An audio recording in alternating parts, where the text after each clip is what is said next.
అధికార విపక్షాల మధ్య ఎవరిది పైచేయి? మున్సిపల్ ఎన్నికలు దగ్గర పడుతున్న కొద్దీ రాజకీయాలు రసవత్తరంగా మారనున్నాయా?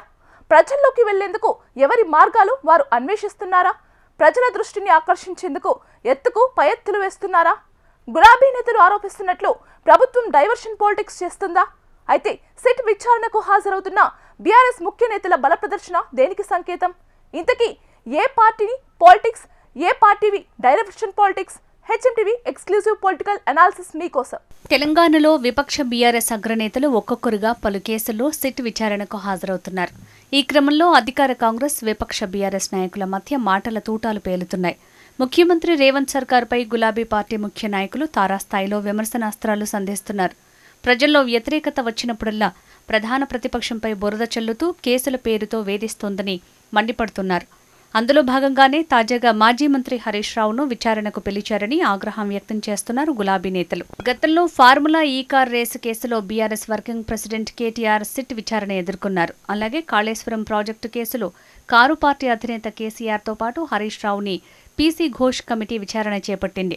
బీఆర్ఎస్ హయాంలో స్కీమ్స్, కాంగ్రెస్ పాలనలో స్కామ్స్ అని ప్రశ్నించినందుకే ఫోన్ ట్యాపింగ్ కేసు విచారణ పేరుతో తాజాగా హరీష్ రావును వేధిస్తున్నారని గులాబీ నేతలు విమర్శిస్తున్నారు.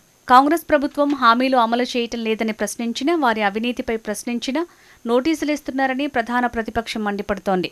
ఫోన్ ట్యాపింగ్ కేసులో హరీష్ రావుకు నోటీసులు ఇవ్వటం ముమ్మాటికి రాజకీయ కక్ష సాధింపు చర్యనని ధ్వజమెత్తుతోంది. ప్రజలకు ఇచ్చిన ఏ ఒక్క హామీని నెరవేర్చలేదని ముఖ్యమంత్రి రేవంత్ రెడ్డి తన వైఫల్యాలను కప్పిపుచ్చుకోవడానికి ఇలాంటి డైవర్షన్ పాలిటిక్స్ చేస్తున్నారని ఆరోపిస్తోంది.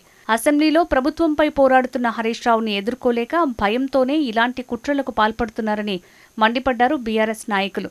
ఇలా ప్రతి అంశంపై ప్రభుత్వాన్ని కార్నర్ చేస్తూ ప్రజలకు దగ్గరయ్యేందుకు కారు పార్టీ ప్రయత్నిస్తోందన్న టాక్ వినిపిస్తోంది. అందులో భాగంగానే 6 గ్యారంటీల హామీలపై దూకుడు పెంచిందన్న చర్చ జోరందుకుంది. బీఆర్ఎస్ ఆరోపిస్తున్నట్టు అధికార కాంగ్రెస్ పార్టీవి డైవర్షన్ పాలిటిక్స్ అయితే అదే గులాబీ పార్టీవి ఏంటన్న ప్రశ్న రాజకీయ విశ్లేషకుల్లో బలంగా వినిపిస్తోంది.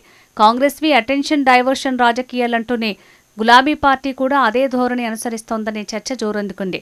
ఫార్ములా ఈ కార్ రేస్ కేసులో కేటీఆర్, ఏసీబీ విచారణకు వెళ్లిన సమయంలో తెలంగాణ భవన్లో ఆ పార్టీ నేతలతో సమావేశమయ్యారు. కేటీఆర్కు సంఘీభావంగా భారీ ఎత్తున గులాబీ శ్రేణులు పార్టీ ఆఫీస్కి తరలివచ్చారు. అలా పార్టీ ఆఫీస్ నుంచి నాయకులు, కార్యకర్తలు తరలిరాగా బల ప్రదర్శనగా ఏసీబీ ఆఫీస్కి కేటీఆర్ వెళ్లారని రాజకీయ పరిశీలకుల మాట. విచారణ అనంతరం కేటీఆర్ మళ్లీ తెలంగాణ భవన్కొచ్చి మీడియా ముందు హడావుడి చేశారని టాక్ ఉంది.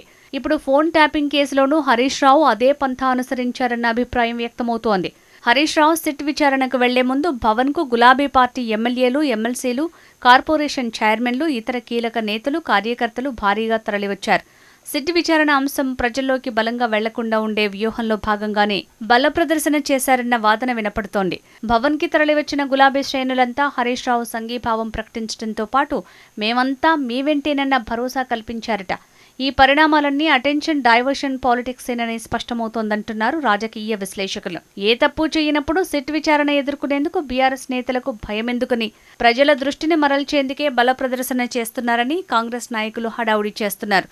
అయినా రాబోయే మున్సిపల్ ఎన్నికల్లో ఎలాగైనా సత్తా చాటే వ్యూహంలో భాగంగానే కాంగ్రెస్, బీఆర్ఎస్ పార్టీలు రెండూ అటెన్షన్ డైవర్షన్ పాలిటిక్స్ చేస్తున్నాయన్న వాదన కూడా లేకపోలేదు.